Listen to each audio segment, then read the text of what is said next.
আমন্ত্রণ ২১-এর রাতে। আজকের বিষয় প্রতীক্ষা, অপেক্ষা, সম্ভাবনা। আজকে আমাদের সঙ্গে আছেন গণমাধ্যম ব্যক্তিত্ব ডাক্তার আব্দুল নূর তুষার।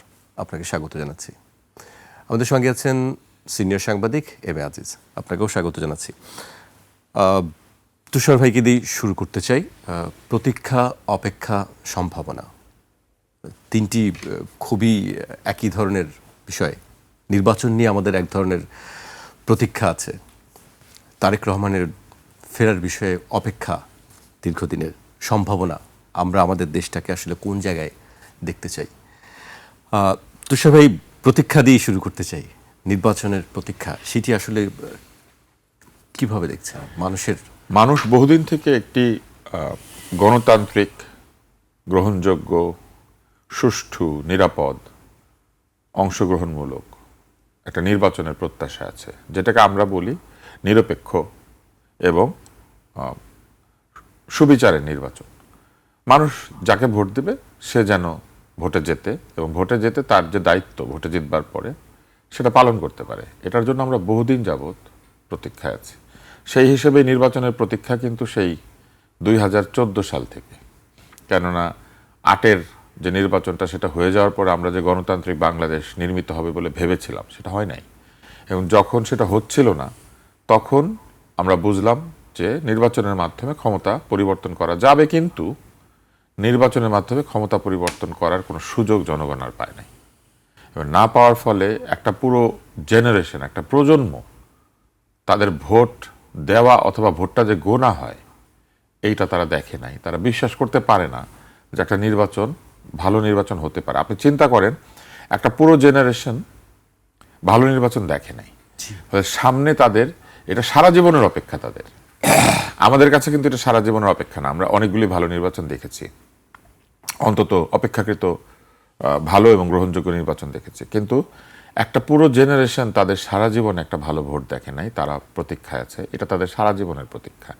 তারা অপেক্ষা করে আছে তারা ভোট দিবে, তারা অপেক্ষা করে আছে এই রাষ্ট্র এবং সরকার পরিচালনায় তাদের মতামতকে গুরুত্ব দেওয়া হবে।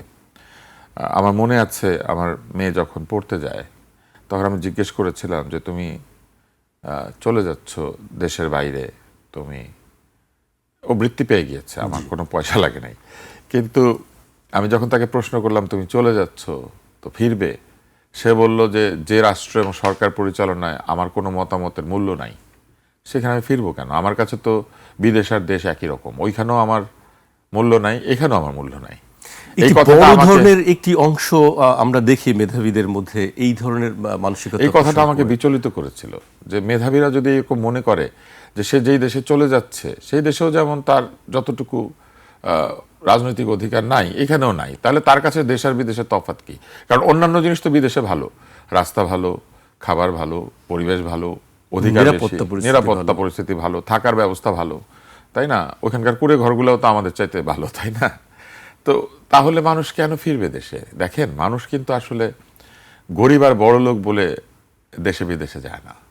মানুষ মর্যাদার সাথে বাঁচার জন্য বেঁচে থাকে, এবং সেই মর্যাদার প্রতীক্ষাতেও আমরা আছি। আমাদের জনগণ মর্যাদাহীন অবস্থায় বেঁচে ছিল এই বছরের পর বছর।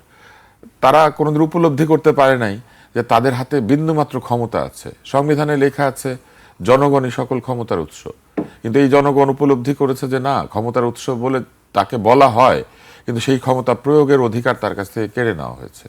এবং এই যে অপরাধ, এটা একটা রাজনৈতিক অপরাধ, এটা একটা অন্যায়, এবং সেই অন্যায়কে এখনো পর্যন্ত যারা অন্যায়টা করেছে তারা স্বীকার করে না। ফলে এই প্রতীক্ষা তো আমরা আছি যে কোনো একদিন তাদের বোধোদয় হবে এবং তারা স্বীকার করবেন যে তারা অন্যায় করেছেন। অন্যায় স্বীকার করার মধ্যেই কিন্তু আমি মনে করি যে ন্যায়ের পথে চলার একটা শুরু।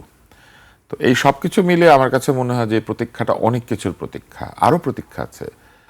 আমাদের অর্থনীতি প্রায় তলানিতে, সেইখান থেকে আমাদের অর্থনীতি আবার ঘুরে দাঁড়াবে।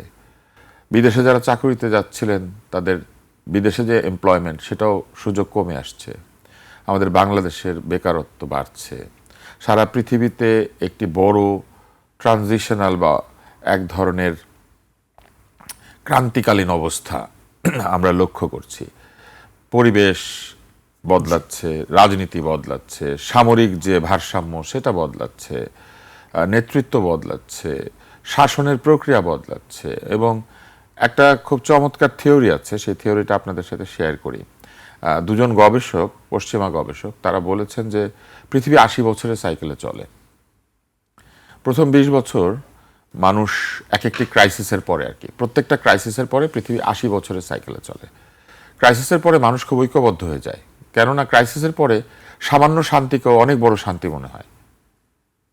জি, যেমন এটা গোপাল ভাঁড়ের গল্পটা দিয়ে বলা যায় আর কি। গোপাল ভাঁড় কোষ্ঠকাঠিন্যে আক্রান্ত একজন রাজাকে বলেছিলেন যে আপনার যে কোষ্ঠকাঠিন্য, আপনি দেখবেন যে এটা দূর হলে আপনার মনে হবে পৃথিবীটা কত সুখের।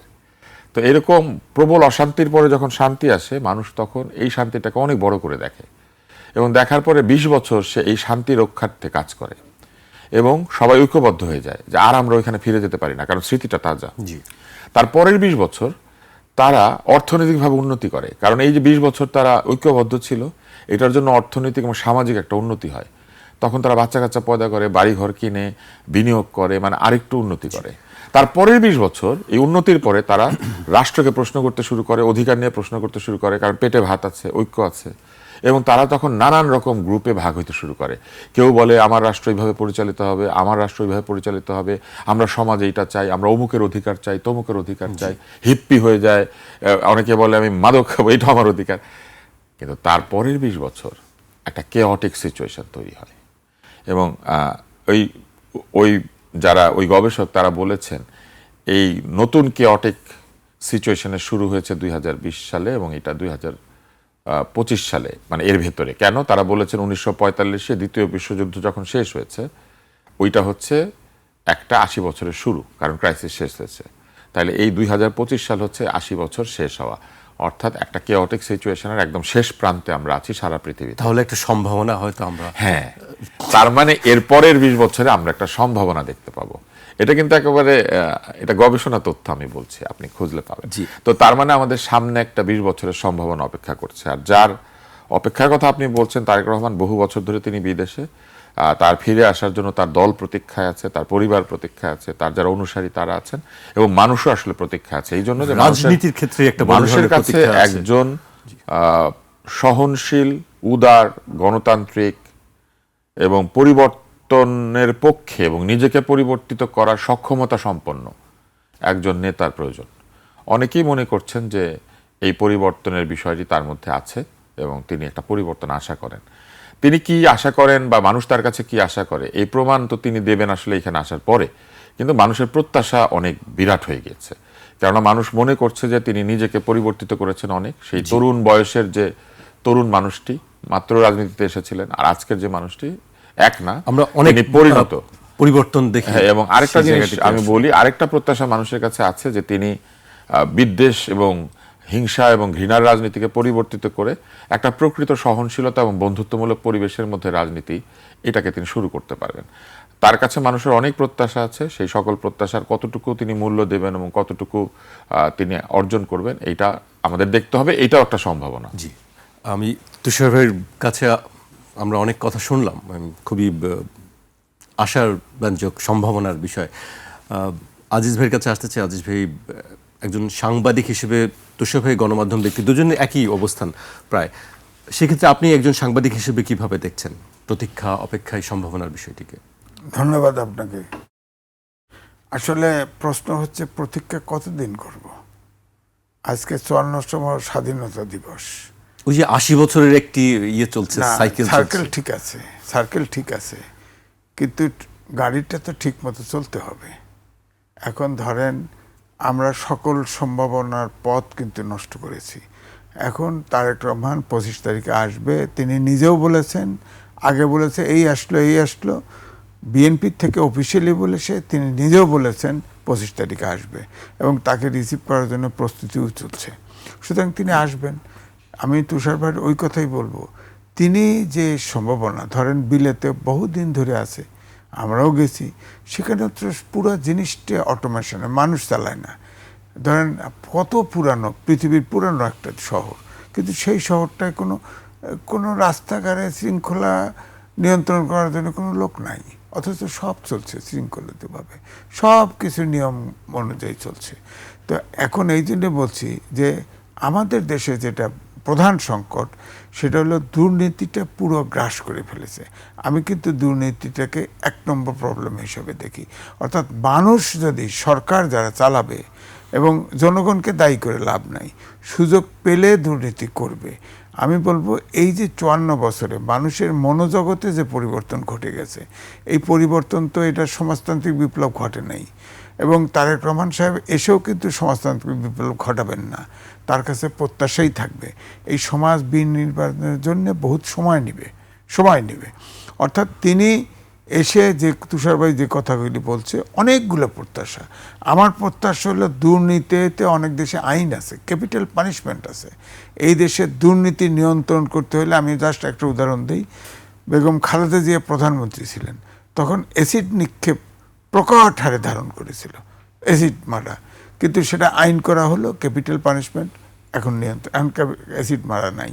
তো সুতরাং ক্যাপিটাল পানিশমেন্ট এটা করবে, দুর্নীতি কন্ট্রোল করবে, এবং তার সরকারে দুর্নীতি একদম জিরো, প্রকৃত অর্থে আইনের দ্বারা নিয়ন্ত্রণ করতে হবে। 1, 2 হলো আইনের শাসন, সুশাসন, এবং গণতন্ত্র প্রতিষ্ঠার জন্যে সবচাইতে বড় দরকার সহমত, অন্যের মতের প্রতি শ্রদ্ধাশীল হওয়া।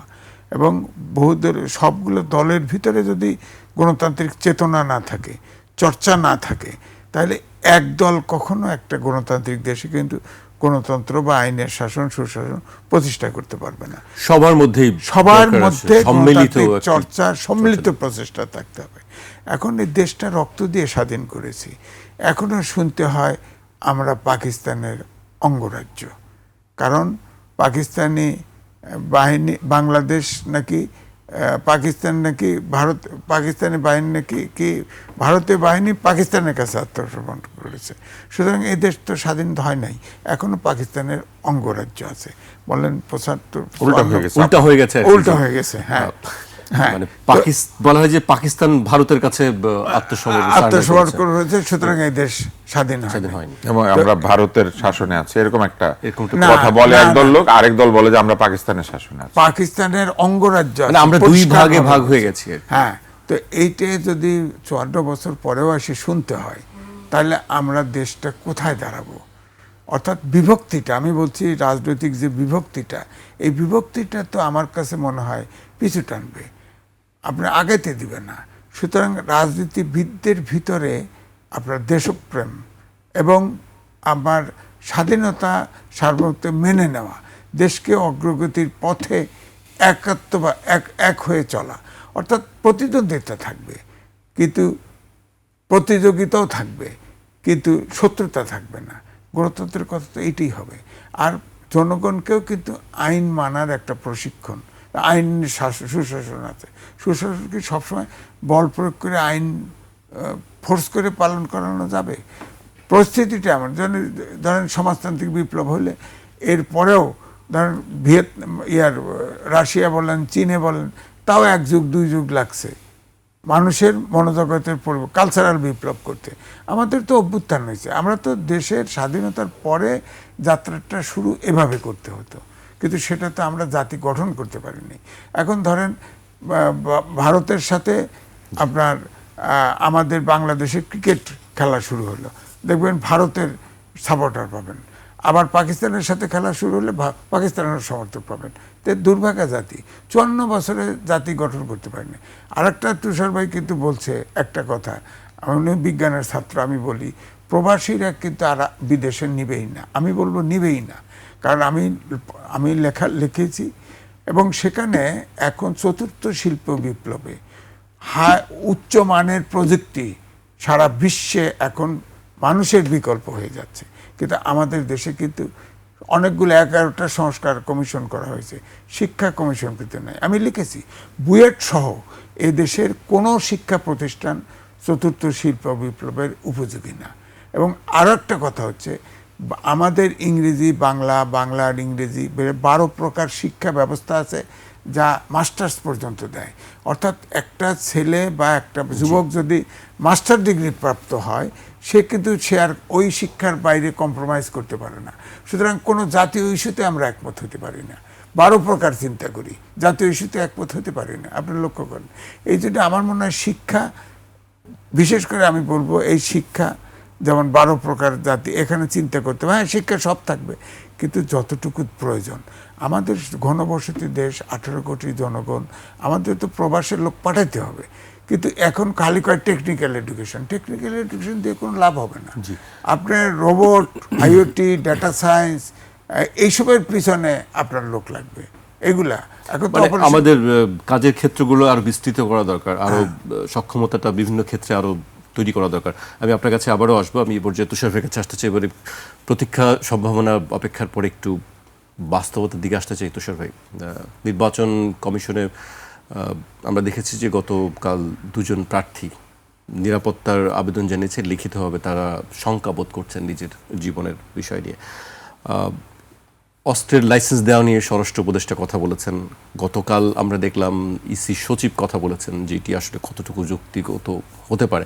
আমরা যেখানে জানি যে তফসিল ঘোষণার পর বৈধ অস্ত্রের লাইসেন্সগুলো জমা নেওয়া হয়, সেখানে নতুন করে অস্ত্রের লাইসেন্স দেওয়া বা এই অস্ত্র কি আসলে মানুষের জন্য নিরাপত্তা দিতে পারে কিনা, সেই বিষয়টি আসলে কিভাবে দেখছেন?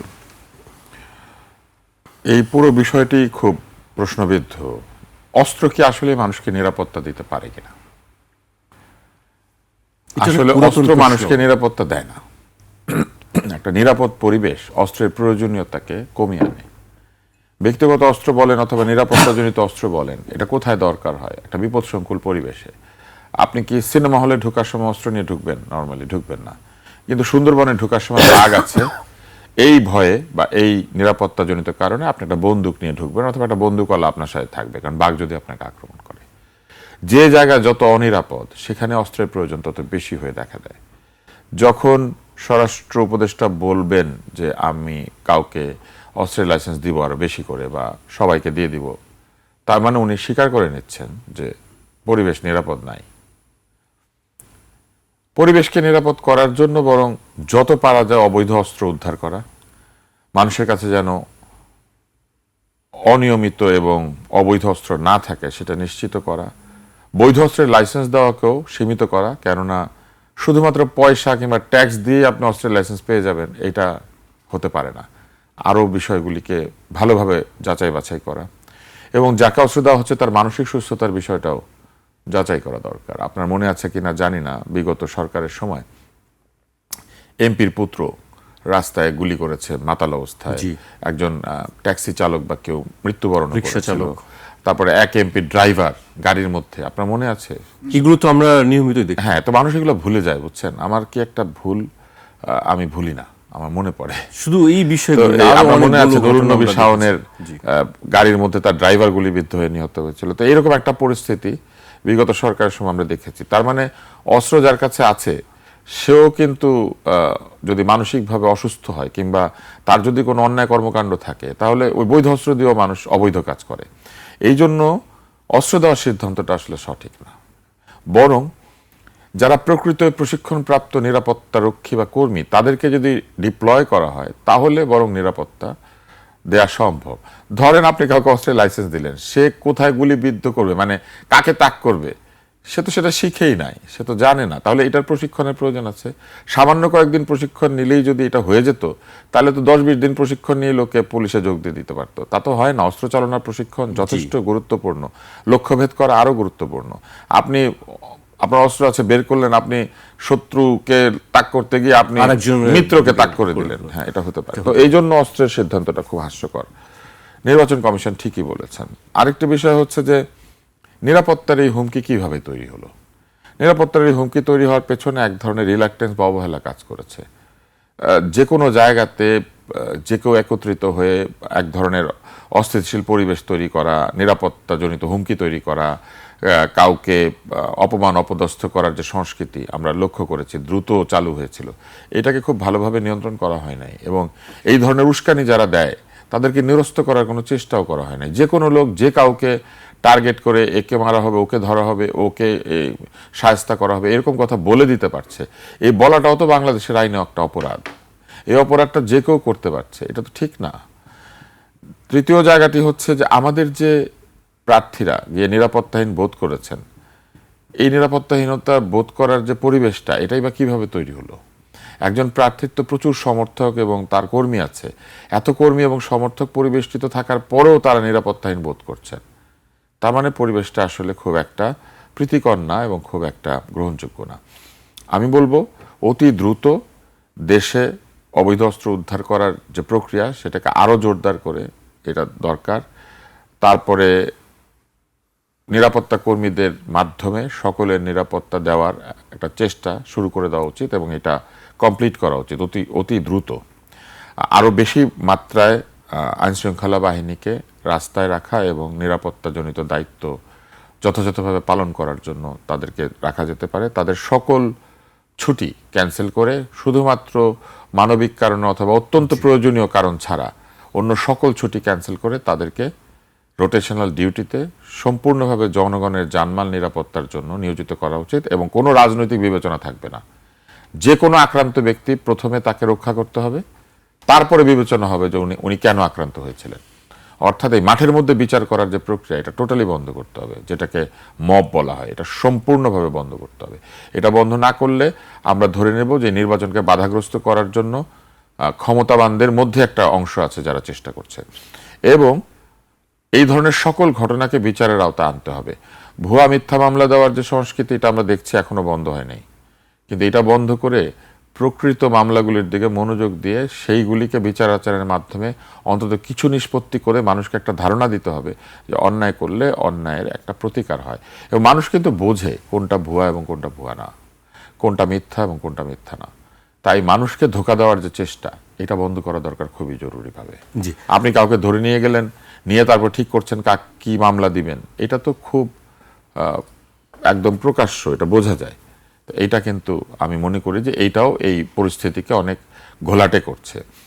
আর সবশেষে আমি বলবো যে নির্বাচন বাধাগ্রস্ত করলে আমরা যে সম্ভাবনার কথা বলছি, সেই সম্ভাবনাকে সম্পূর্ণভাবে টুটি চেপে ধরা হবে।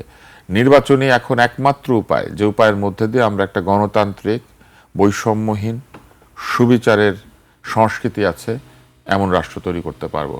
ফলে এই যে সন্ত্রাসী কর্মকাণ্ড কিংবা নিরাপত্তাহীন পরিবেশ, এই সব কিছুই নির্বাচনের পরিবেশকে বাধাগ্রস্ত করবে। আমাদের আইনে আছে নির্বাচনের পরিবেশকে যারা বাধাগ্রস্ত করবেন তাদের শাস্তির ব্যবস্থা আছে। ফলে কেউ যদি তাদের ভুল সিদ্ধান্তের মাধ্যমে নির্বাচনের পরিবেশকে বাধাগ্রস্ত করেন, আমার মনে হয় এই বিষয়গুলো আমাদের বিবেচনা করা উচিত।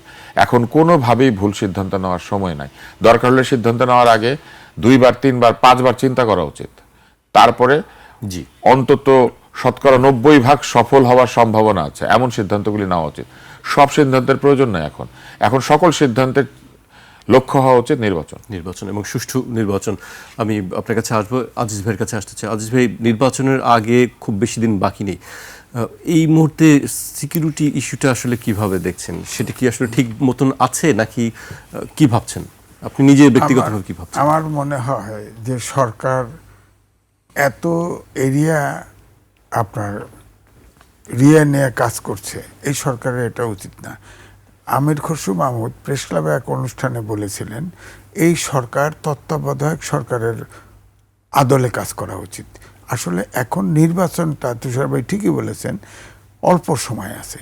এখন নির্বাচনটা কিভাবে সুষ্ঠু করা যায় সেটা হলো প্রধান কাজ হওয়া উচিত। কারণ নির্বাচনটা তো হতেই হবে। নির্বাচনটা যদি না হয় তাহলে আমরা আরও পিছিয়ে যাব। আমরা যে সাইকেলের কথা বললাম না, সেই সাইকেলে তো আমরা অনুপ্রবেশই করতে পারবো না, প্রবেশই করতে পারবো না। তো এখন নির্বাচনের জন্য ধরেন অস্ত্রের কথা বলছেন আপনি বলেন তো দেখি যে ওই আপনার যখন 5ই আগস্টের পরে কতগুলো থানার অস্ত্র লুট হয়েছে। যৌথ বাহিনী তো কাজ করছে। যৌথ বাহিনী প্রথম দিকে ছুরি, চাকু, রামদা এগুলো দেখাইছে। আমি তো অস্ত্র খুব একটা দেখি নাই। এখন ধরেন এ পর্যন্ত যৌথ বাহিনী মাঠে আছে কিন্তু অফিসিয়ালি, জি, হ্যাঁ, কিন্তু কাজ করছে না। কিন্তু আমি একটা উদাহরণ দেই, যদিও উদাহরণটা ভিন্নভাবে ব্যাখ্যা করবে। গোপালগঞ্জে তো আর্মি ঠিকই অ্যাক্ট করেছে, অর্থাৎ চাইলে সরকার কাজ করাতে পারত। আবার অনেকে বলছে না বক্তৃতার স্থলে ক্যান্টনমেন্ট উড়িয়ে দিবে, ব্যবস্থা নিছে। ক্যান্টনমেন্ট উড়িয়ে দেওয়া মানে রাষ্ট্রদ্রোহের অপরাধ। আপনি তার কোনো কথা বললেন না, চুপ হয়ে আছেন। আবার অনেক জায়গায় ভেঙে দিছে, গুড়িয়ে দিছে, কোনো সরকারের দিক থেকে ব্যবস্থা নেয় নাই। এইসব কারণে কিন্তু আইন শৃঙ্খলা বাহিনীর পরিস্থিতির খুব অবনতি ঘটেছে।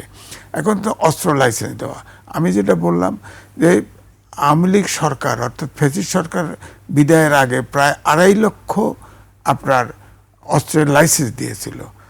আমরা তো বরাবরই দেখেছি যে নির্বাচনের আগে লাইসেন্স করা অস্ত্রও কিন্তু জমা নেয়, হ্যাঁ, এবং অনেক যারা সন্ত্রাসী তাদের গ্রেপ্তার করা হয় এবং অবৈধ অস্ত্র উদ্ধার করা হয়। তো আমার কাছে মনে হয় অনুমান, আমার মনে হয় এখনো 3 থেকে 3.5 লাখ অস্ত্র কিন্তু বিভিন্ন জায়গায় ছড়িয়ে ছিটে আছে। এবং আপনি এই হিসাব কিভাবে দিচ্ছেন? এটা আমার অনুমান 3 থেকে 3.5 লাখ। কারণ হচ্ছে আপনার অবৈধ অস্ত্রের কথা বলছেন। অবৈধ অস্ত্র, তাছাড়াও বর্ডার দিয়ে আসতে থাকে, বর্ডারের বিভিন্ন জায়গা থেকে তো অস্ত্র আসতে থাকে। সুতরাং আমার কাছে এইটাই বলছি, এখন আপনি প্রার্থীদেরকে অস্ত্রের লাইসেন্স দিবেন, তার গানম্যানকে অস্ত্রের লাইসেন্স দিবেন। তুষার ভাই ঠিকই বলেছে, তো ধরেন 300 সিটে কমপক্ষে ধরেন 600 অস্ত্র দিবেন, লাইসেন্স দিবেন, তো সারা দেশটা তো একটা অস্ত্রের কারখানা হবে। এটা তো নিয়ন্ত্রণ করতে পারবেন। 600 কেন, প্রার্থী তো আরো অনেক বেশি থাকবে, প্রার্থী আরো বেশি থাকবে, অন্তত 2000-3000 প্রার্থী। 6,000 অস্ত্র আপনি মাঠে ছেড়ে দিবেন, এটা তো হয় না।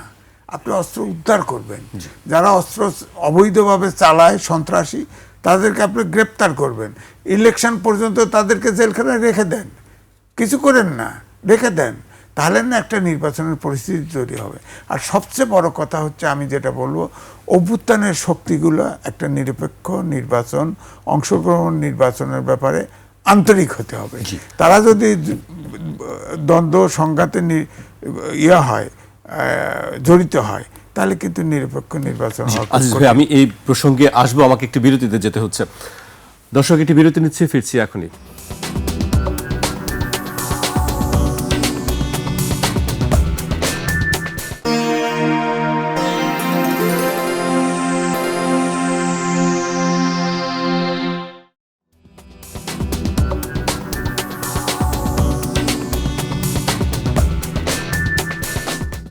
বিরতির পর আবারও স্বাগত। আপনারা দেখছেন 21 রাত। আমাদের সঙ্গে আছেন গণমাধ্যম ব্যক্তিত্ব ডাক্তার আব্দুল নূর তুষার এবং সিনিয়র সাংবাদিক এম এ আজিজ।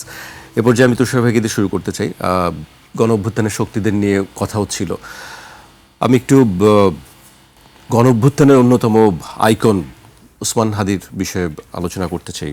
তার রাজনৈতিক আদর্শকে নিয়ে আমি আলোচনা করতে চাই। আপনি তো তার সঙ্গে একাধিকবার আপনার সঙ্গে তার হয়তো কথা হয়েছে, আপনি কিভাবে দেখেন আসলে তার রাজনৈতিক আদর্শকে? তার সঙ্গে আমার একাধিকবার কথাও শুধু হয় নাই, তার সাথে আমার একাধিকবার আলিঙ্গন হয়েছে। আমরা প্রত্যেকটা টক শোর পরে আমরা একজন আরেকজনকে জড়িয়ে ধরে আমরা শুভেচ্ছা বিনিময় করতাম। সে তো তরুণ, রাজনৈতিক অভিজ্ঞতা সম্পন্ন নয়, কিন্তু এক ধরনের রাজনৈতিক শিক্ষা সে অর্জন করেছে এবং তার মনের মধ্যে একটা রাজনৈতিক চেহারা আমরা লক্ষ্য করেছি তার বক্তব্যের ভেতর দিয়ে।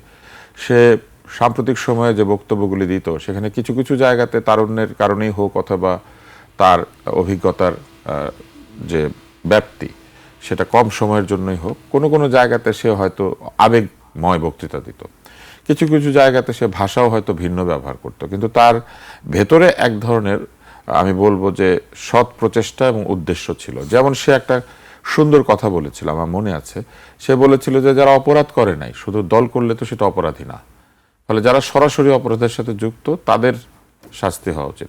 যে অপরাধ করে নাই, যে কোনো কারণেই হোক, একটা দলের মধ্যে ছিল, ভয়ে ভীতিতে অথবা কিছু একটা পাওয়ার আশায়, তাদেরকে সে বলেছিল যে তাদেরকে সে ক্ষমা করতে রাজি। তার মানে দেখেন, তার মধ্যে একটা ক্ষমার রাজনীতির কথা ছিল। তারপরে সে কিন্তু এটাও সমালোচনা করেছিল যে আপনি যেই পক্ষেই থাকেন না কেন, দুর্নীতি হচ্ছে একটা অপরাধ, ফলে আপনি অভ্যুত্থানের পক্ষে না বিপক্ষে। সহযোদ্ধাদের প্রসঙ্গেও কথা বলেছে, প্রশ্ন করেছিল। হ্যাঁ, তার মানে সে এটা বলার চেষ্টা করেছিল যে একটা দুর্নীতিমুক্ত সমাজ গড়াই তো তার রাজনীতির লক্ষ্য। যদি সেটাই হয়ে থাকে, তাহলে কে কোন পক্ষে আছে বিবেচনার বিষয় না, দুর্নীতিটা বিবেচ্য। সে আরো একটা সুন্দর কথা তার এই ইলেকশন সংক্রান্ত প্রচারণার সময় কিন্তু সেটা বলেছিল। সে বলেছিল সে একা নির্বাচিত হলেও 299 জন সংসদ সদস্যকে সে চাপের মুখে রাখবে, কারণ লোকে যাতে বলে যে এই ছোট বাচ্চা, একটা ছোট্ট ছেলে, সে যদি পারে তুই পারবি না কেন, এরকম একটা বক্তব্য আমি কিন্তু যা দেখেছি সব ইন্টারনেটে। সে যখন এইখানেও কথাবার্তা বলতো, তার মধ্যে কিন্তু একটা সরলতা আমি লক্ষ্য করেছি টক শোতে, এবং সে খুবই প্রাণবন্তভাবে বলতো, এবং তার কিছু কিছু জায়গাতে খুব ভালো কনভিকশন ছিল। যেমন একটা জিনিস, সে পড়াশোনা করতে চাইতো। আপনি লক্ষ্য করলে দেখবেন যে সে লাইব্রেরির মধ্যে বসে আছে, বইয়ের মধ্যে বসে আছে। এটা তো একটা পরিবর্তন আমরা যেটা আশা করেছিলাম, যে আমাদের রাজনীতিবিদরা তারা একদিনে তৈরি হয়ে যাবেন না, কিন্তু যদি তারা বই পড়েন, লেখাপড়া করেন, জানার চেষ্টা করেন, তাহলে তো তারা প্রতিদিন একজন সমৃদ্ধ মানুষে পরিণত হতে থাকবেন। আজকে আপনি অ্যারিস্টটল পড়লেন, কালকে আপনি সক্রেটিস পড়লেন, পরশু আপনি অমর্ত্য সেন পড়লেন, তারপরের দিন আপনি ইকবালের কবিতা পড়লেন। এইভাবেই তো একটা মানুষ তৈরি হয়। তো সেই চেষ্টাটাও তার মধ্যে ছিল, সে একটা সাংস্কৃতিক কেন্দ্র করেছিল। এখন ধরেন একজন রাজনীতিবিদের সবকিছু নিয়ে কি মানুষের সমর্থন থাকবে? নাও থাকতে পারে, দ্বিমত থাকতে পারে, এক ধরনের তার বিরুদ্ধ অবস্থান থাকতে পারে, কিন্তু এর মানে তো এই না যে কাউকে তার কথা বলার অধিকার কেড়ে নিতে বা তার রাজনীতি বন্ধ করে দিতে তার উপর আক্রমণ করতে হবে। যে ঘটনার মধ্যে দিয়ে আজকে আমরা এই আলাপটা করছি, খুব এই সাদাসিধে জীবনই দেখেন তার শত্রু হলো। আজকে তারই বন্ধুরা কিন্তু অনেকে প্রাড়ো, মাইক্রোবাস, এটা সেটা চড়ছে, সে তো চড়ে নাই। অথচ দেখেন এইটাই তার জন্য একটা বিপদের কারণ হলো। সে একটা সাধারণ রিকশায় চড়ে জুমার নামাজের পরে বের হয়েছে। সে প্রায়ই এই ধরনের কথা বলতো, হয়তো তার মনের মধ্যে এরকম একটা চিন্তা ছিল যে সে আক্রান্ত হতে পারে। সে কিন্তু বলতো যে সে মৃত্যুকে ভয় পায় না, সে শহীদের মৃত্যু চায়। জুমার নামাজ পড়ে বের হয়ে আসার পরে আপনি চিন্তা করেন, মানে একজন লোক আসলে ওই সময় পবিত্র অবস্থায় আছে, তার উপরে যে গুলি চালিয়েছে, আমি ঘৃণা জানানোর ভাষা নাই, এটার প্রতিবাদ জানানোরও সঠিক উপায় কি এটাও আমি জানি না, কিন্তু এত নির্মমতা, জি, আমাদের এবং এত নিষ্ঠুরতা, এই বাংলাদেশের পরিবর্তন কিন্তু হাদি চেয়েছিল। এবং তার লক্ষ্য কি? সে নির্বাচনে কেন দাঁড়িয়েছে? প্রবল প্রতিপক্ষতা। আপনি দেখেন মির্জা আব্বাস, তা প্রবল প্রতিপক্ষ, সে সেইখানেও সাহস করে দাঁড়িয়েছে। এই সাহসটাই তো তার সততার চিহ্ন। এবং সে পরাজয় হতে পারে, কিন্তু সে জানে তারপরে সে তার নীতি এবং আদর্শকে স্থাপিত করার জন্য স্বতন্ত্র হয়তো সে দাঁড়াতো, কারণ সে তো নিবন্ধিত রাজনৈতিক দল করতো না। তো আমি শুধু এতটুকুই বলবো যে জীবন খুব ছোট, জীবন কিন্তু মূল্যবান, এবং প্রতিটি জীবন মূল্যবান। যার এত সম্ভাবনা, তাকে অঙ্কুরে বিনষ্ট করার যে প্রক্রিয়া, এই প্রক্রিয়া থেকে যদি বাংলাদেশ বের হয়ে আসতে না পারে, তাহলে আমি এই বাংলাদেশের অনেক সম্ভাবনা দেখি, কিন্তু এই বাংলাদেশে মানুষ তৈরি হওয়ার সম্ভাবনা আর দেখি না। দুঃখজনক, নিঃসন্দেহে। আজিজ ভাইয়ের কাছে আসতে চাই। আজিজ ভাই, আপনিও দেখেছেন তাকে বিভিন্ন জায়গায়, আপনি কিভাবে দেখেন আর কি? আমি যেটা, আমার কাছে যেটা মনে হয়েছে, আমি জাস্ট তুষার পাড়ের সাথে অ্যাড করছি যে অত্যন্ত সরলভাবে আমার কাছে মনে হয়েছে কোনো অপরাধকে, দেশি হোক বিদেশি হোক, সব শক্তির বিরুদ্ধে সে অকপটে কথা বলতেন, এবং সে উদীয়মান একজন বড় রাজনীতিবিদ হওয়ার কথা। কারণ হচ্ছে যে দেখেন, প্রত্যেকটা সেক্টরে সে কিন্তু জ্ঞান রাখতো, ঝটপট কথা বলতে পারতো সরলভাবে। সে চিন্তা করতো না তার জন্য বিপদ আসবে কি আসবে না, ওইসব অন্যায় সব কথা সে স্পষ্টভাবে বলতো, স্পষ্টভাবে, সে যতটুকু জানে স্পষ্টভাবে বলতো একদম। আপনি দেখেন, সরকার বলেন, এনসিপি বলেন, বিএনপি বলেন, জামাত বলেন, ভারত বলেন, চীন, সব দেশ বিদেশে যত পরাশক্তি, কাউকে তিনি ছেড়ে কথা বলেন নাই। আমরা কিছু হিসাব কথা বললেও সে কিন্তু ছেড়ে, যেটা দেশে, অর্থাৎ আমার কাছে যেটা মনে হয়েছে, একজন তরুণ রাজনীতিবিদ হিসেবে তার 100% দেশপ্রেমিক ছিল, যেটা দরকার, এবং 100% সৎ ছিল। এখন তরুণ অনেক বিতর্কিত হয়েছে না, কিন্তু এই তরুণ হাদি 100% সৎ ছিল, 100% দেশপ্রেমিক ছিল। এটাই আমার কাছে মনে হয়েছে। সুতরাং হাদির মতো রাজনীতিবিদ যদি দাঁড়াতো, ধরেন একসময় তো সে ম্যাসুড হতো, তাই না? এই রাজনীতিবিদ যদি ধরেন সে এমপিতে দাঁড়িয়েছে, সে পাশ করুক আর ফেল করুক, হ্যাঁ, সেটা ভিন্ন কথা, কিন্তু সে তো একসময় রাজনীতিতে থাকে, ম্যাচুরিটি হতো। এই ধরনের লিডারশিপ দেশ পেলেই, আমি যেটা আগেও বলেছি, দুর্নীতি মুক্ত এবং দেশপ্রেমিক রাজনীতি, অর্থাৎ রাজনৈতিক চর্চা যদি আমরা দেশে করতে পারি, তাহলেই সম্ভব ছিল। এখন ধরেন হাদিকে যে নিষ্ঠুরভাবে গুলি বর্ষণ করলো, যেটা তুষার ভাই বলেছে। এর আগে কিন্তু দেখেন একটা দলের সাধারণ সম্পাদক পরিষ্কার বলেছে যে 50টা প্রার্থী টার্গেট কিলিং হতে পারে, তার কাছে তথ্য আছে। আমরা তো জানি না এখনো সেই তথ্যটা সরকার সংগ্রহ করেছে কিনা, সেটা আদৌ আমলে নিয়েছে কিনা। যদি আমলে নিত তাহলে তো হাদি এই গুলি খাওয়ার কথা না। তার তো একটা নিরাপত্তা, সরকারের যে রিক্সায় চলে, সাধারণভাবে চলে, পায়ে হেঁটে চলে, যে পয়সা খরচ করে না নির্বাচনের সময়, তাকে তো প্রোটেকশন দেওয়ার দরকার ছিল।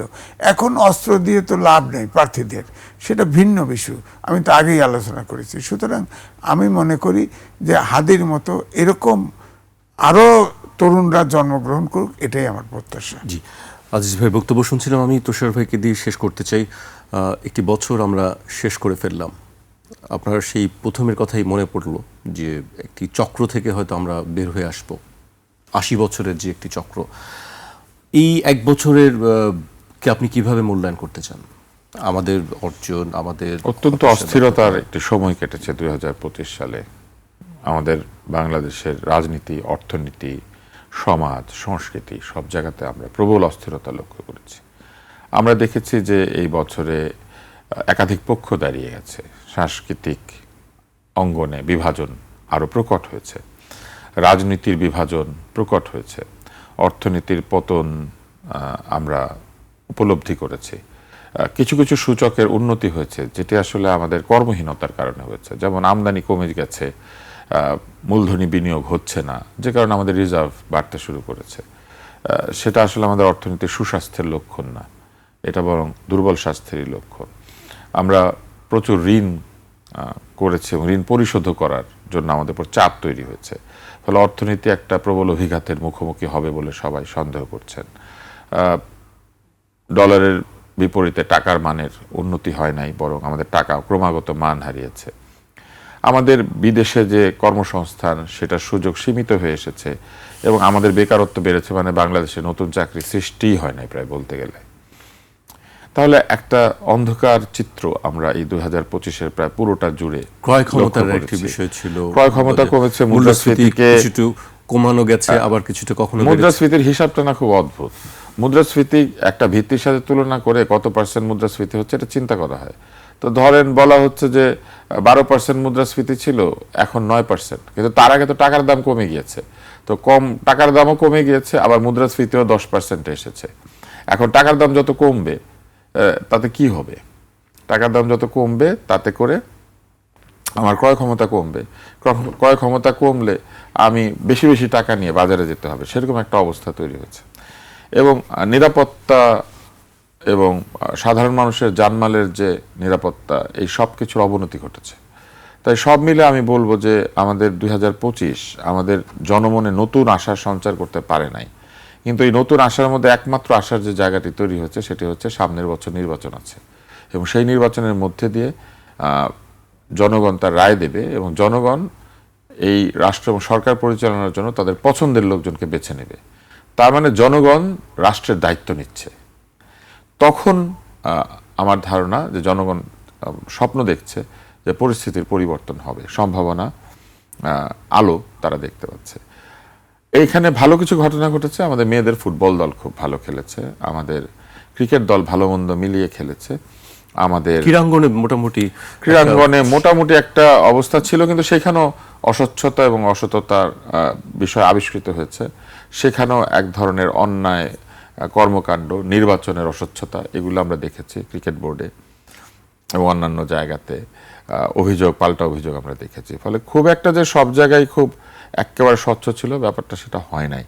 আরেকটি প্রবণতা আমাকে খুব আহত করেছে। আপনার মনে আছে আগের সরকার কিছু হইলে গিনেস বুকে রেকর্ড নাম তোলার চেষ্টা করত। গিনেস বুকে নাম তুলে না, সেই নাম বেশি দিন রাখা যায় না। যেমন আগে হাজার কণ্ঠে, লক্ষ কণ্ঠে গান গেয়েছে। একবার তো দেখলাম সবচেয়ে বেশি ময়লা পরিষ্কার করে ঢাকার মেয়র ঝাড়ু দেওয়ার বিশ্ব রেকর্ড করতে নেমে গিয়েছিলেন। গিনেস বুকের ইতিহাসটা বলে শেষ করি। গিনেস বুক হচ্ছে একটা মদ প্রস্তুতকারী প্রতিষ্ঠানের একটা বই। এই বইটার ইতিহাস হচ্ছে, এই মদ প্রতিষ্ঠান যখন বিপণন করবে, তারা চিন্তা করলো যে কি ধরনের বিপণন প্রক্রিয়া নেওয়া যায়। তখন তারা দেখলো যে মদ খেয়ে লোকে মাতাল হয়, মাতাল হয়ে নানান ধরনের কাণ্ড কারখানা করে। এর মধ্যে ওই যে পাবে, মানে শরীখানায়, এবং তারা মাথার মধ্যে ওই মদের গ্লাস রেখে নাচে, তারপরে তারা দূরবর্তী স্থানে কে কত থুতু ফেলতে পারে সেটা করে, কেউ কেউ নাক দিয়ে নুডলস খাওয়ার চেষ্টা করে, উদ্ভট কাণ্ড কারখানা করে। তখন তারা বললো যে এইটার একটা রেকর্ড বুক করলে কেমন হয়, যত উদ্ভট কাণ্ড কারখানা আমরা এটা একটা রেকর্ড বুক ছাড়ি, তাহলে ওই বইগুলি থাকবে বিভিন্ন ইয়েতে, মানুষ এগুলো নিয়ে গল্প গুজব করবে, আমাদের নামটা সব জায়গায় চলে যাবে। একটা চোলাইকারী প্রতিষ্ঠান যারা মূলত বিয়ার এবং মদ তৈরি করে, সেই গিনেস কোম্পানি এবং এই ভদ্রলোক অ্যালেক গিনেস, তিনি এইটা চালু করলেন, Guinness book of world record. প্রত্যেক বছর এইখানে বিভিন্ন রেকর্ড রাখা হয়। বাংলাদেশের নাম ওইখানে আছে বহু আগের থেকে। আমরা সবচেয়ে ছোট্ট এলাকায় সবচেয়ে বেশি লোক গাদাগাদি করে থাকি, এটা একটা আছে। আরেকটা আছে আমরা অতিরিক্ত সন্তান জন্মদান করি, এরকম 2-3টা রেকর্ডের নাম আগে থেকে ছিল। কিন্তু আপনি জানেন ওইখানে এরকম রেকর্ড আছে যে 1 মিনিটে একজন লোক কতবার বায়ু নির্গত করতে পারে, একজন লোক, এগুলো রেকর্ড। হ্যাঁ, ওইখানে আছে একজন লোক নাক দিয়ে কি পরিমাণ নুডলস খেতে পারে, এবং এরকম উদ্ভটতম বিষয়াবলী ওইখানে আছে। আমি এটা বলতে চাই না, আর অনেকে হয়তো অসুবিধা বোধ করবেন। এই রেকর্ড বুকে নাম তোলাটা না কোনো মর্যাদার বিষয় না। কোন রেকর্ড বুকে নাম তুললে মর্যাদা আপনি বোঝেন? লর্ডসের প্রথম মানে আমাদের সেঞ্চুরিয়ান, এটা একটা দারুণ নাম। লর্ডসে কয়টা বাঙালির নাম আছে সেঞ্চুরি বোর্ডে, অনার বোর্ডে? তাহলে এটা একটা বিরাট সম্মান। এটা খেলে নিতে হয়, প্রকৃত গুণাবলী বায়ুকর্ম করে এটা পাওয়া যায় না এই রেকর্ডটা। তারপরে এবং এটা ভাঙতে গেলে আরেকজন লোককে 10-20 বছর ক্রিকেট খেলা শিখতে হবে, সম্ভবত 2জন বাঙালির নাম আছে। 5000 লোক একসাথে মিলে ঝাড়ু দিলে একটা রেকর্ড হয়ে যায়, কিন্তু 5000 লোক ক্রিকেট খেললেও ওই 5000-এর মধ্যে একজনও লর্ডসে খেলতেই পারবে এরকম সম্ভাবনা নাই। তার মানে এটা বিরাট অর্জন। এরকম ধরেন নোবেল পুরস্কারের তালিকায় একটা বাঙালির নাম, এটা একটা বিরাট অর্জন। এরকম মনে করেন প্রথম বাঙালি চাঁদে গিয়েছে, এটা একটা বিরাট অর্জন। আমরা সেই সব অর্জনে যোগ না দিয়ে হিমালয়ের সবচেয়ে দ্রুততম সময় আরোহণ করেছে, এটা একটা অর্জন। অর্থাৎ আমাদের শারীরিক, মানসিক এবং শিক্ষাগত যে শ্রেষ্ঠত্ব, সেটা যদি আমরা প্রমাণ করতে পারি, সেটা হচ্ছে একটা অর্জন। আর 10 লক্ষ লোক চলেন, আমরা এখনই যদি ঝাড়ু দিতে শুরু করি, কিংবা ধরেন এই মুহূর্তে আমি একটা গিনেস বুক রেকর্ড করতে পারি, আমি মাথাটা নিচের দিকে দিয়ে পাটা উপরের দিকে দিয়ে আপনার সঙ্গে একটা টক শো করলাম এবং বললাম পৃথিবীতে প্রথম একজন লোক মাথা নিচের দিকে দিয়ে পা উপরের দিকে দিয়ে টক শো করেছে। ফলে এই গিনেস বুকে নাম তোলার রাজনীতি থেকে আমাদেরকে বের হইতে হবে। গিনেস বুকে নাম তোলা মানে হচ্ছে ওই বায়ু কর্মকারীর পাশে নিজের নামটা তোলার জন্য প্রতিদ্বন্দ্বিতা করা, ওই থুতু ফেলার রেকর্ডধারীর পাশে নিজের নামের প্রতিদ্বন্দ্বিতা করা, ওইখানে নামের প্রয়োজন নাই। তো এই জায়গা থেকে এই যে স্বৈরাচারীর যে গিনেস বুকে নাম তোলার ধান্দা, এটা থেকে আমাদেরকে বেরোয় আসতে হবে। জি, আজিজ ভাই, খুবই সংক্ষেপে যদি বলেন আসলে আপনি কিভাবে দেখছেন এই যে 1 বছরে আমাদের পেছনে ফেলে আসে এবং সামনের সম্ভাবনার বিষয়টি যদি একটু সংক্ষেপে বলতেন। সংক্ষেপে কথা হলো, তুষার ভাই খুব প্রাঞ্জল ভাষায় নতুন তথ্য দিয়েছেন, তার সাথে একমত। আমি শুধু একটা জায়গায় আমি কিন্তু বলবো, যতক্ষণ পর্যন্ত রাজনৈতিক দলগুলোর মধ্যে গণতান্ত্রিক কালচার তৈরি না হবে, ততক্ষণ পর্যন্ত এই দেশটা সঠিক রাস্তায় হেট স্পিচ যাকে বলা হয়, সেই জায়গা থেকে আসলে আর এই মুহূর্তে হচ্ছে অভ্যুত্থানের শক্তিকে এক জায়গায় একটা নিরপেক্ষ নির্বাচন অনুষ্ঠানের জন্য একেবারে আন্তরিক হতে হবে, এবং সরকার যেহেতু দুর্বল, এই সরকারকেই সহযোগিতা করতে হবে। কারণ হচ্ছে যে একটা নির্বাচন তো সবগুলো স্টেক হোল্ডারের সহযোগিতা না পেলে তো হবে না। এখন ধরেন আমাদের এই দেশে এখন ধরেন সরকার, ইলেকশন কমিশন, তারা ধরেন আন্তরিক চেষ্টা, দুর্বলতা থাকুক সবলতা, নির্বাচন দিতে তো আন্তরিক, কিন্তু তারপরের হচ্ছে রাজনৈতিক দল এবং ভোটার। রাজনৈতিক দলগুলো তো মরিয়া, মানে সংসদে যাওয়ার জন্য মরিয়া। সুতরাং এই জায়গায় তারা যে কী ঘটনা ঘটাবে এটা তো জানি না। আমরা এটাই বলবো যে রাজনৈতিক যুদ্ধ নয়, রাজনৈতিক সহনশীলতাটা দরকার এখন। তাহলেই গণঅভ্যুত্থানের শক্তি, যে আওয়ামী লীগ নাই, এই যে দলগুলো আছে তারা তো অভ্যুত্থানের শক্তি, তারা অন্ততপক্ষে নির্বাচন তো সরকার একটা তৈরি করার জন্যে জনগণকে নির্ভয় দেবে যাতে তারা ভোট দিতে পারে, এবং একটা নির্বাচিত সরকার ছাড়া এই মুহূর্তে আর কোনো বিকল্প আমাদের হাতে নাই। সম্পূর্ণ একমত। কারণ গণ অভ্যুত্থানের সফলতা ওইখানেই যে একটি গণতান্ত্রিক শাসন বাংলাদেশে এসেছে। ফলে গণ অভ্যুত্থানের পক্ষে সকল শক্তিকে নিজেদের মধ্যে প্রতিদ্বন্দ্বিতা করে একটা চমৎকার নির্বাচনের মধ্যে দিয়ে, একটা সহনশীল পরিবেশ তৈরির মধ্যে দিয়ে প্রমাণ করতে হবে যে অতীতের চাইতে তারা ভালো, অতীতের চাইতে তারা সামনের দিকে ইতিবাচকভাবে এগিয়ে চলেছেন। অতীতের কর্মকাণ্ডের পুনরাবৃত্তি হলে সেটা কোনোভাবে গণ অভ্যুত্থানকে সাফল্যমণ্ডিত করবে না এবং বিভিন্নভাবে গণ অভ্যুত্থানের যে মূল স্পিরিট সেটাকে ক্ষতিগ্রস্ত করবে। জি, আপনাদের দুজনকে অনেক ধন্যবাদ আমাদেরকে সময় দেওয়ার জন্য। আজকে আলোচনা একটু অন্যরকম দিকে গেছে। আপনাকে আবারও ধন্যবাদ দিয়ে আমি শেষ করছি। দর্শক, আজ এখানেই শেষ করছি। আবার দেখা হবে রোববার ঠিক রাত 12টায়। ছুটির দিনটি আপনাদের সবার ভালো কাটুক, নিরাপদে থাকবেন সবাই।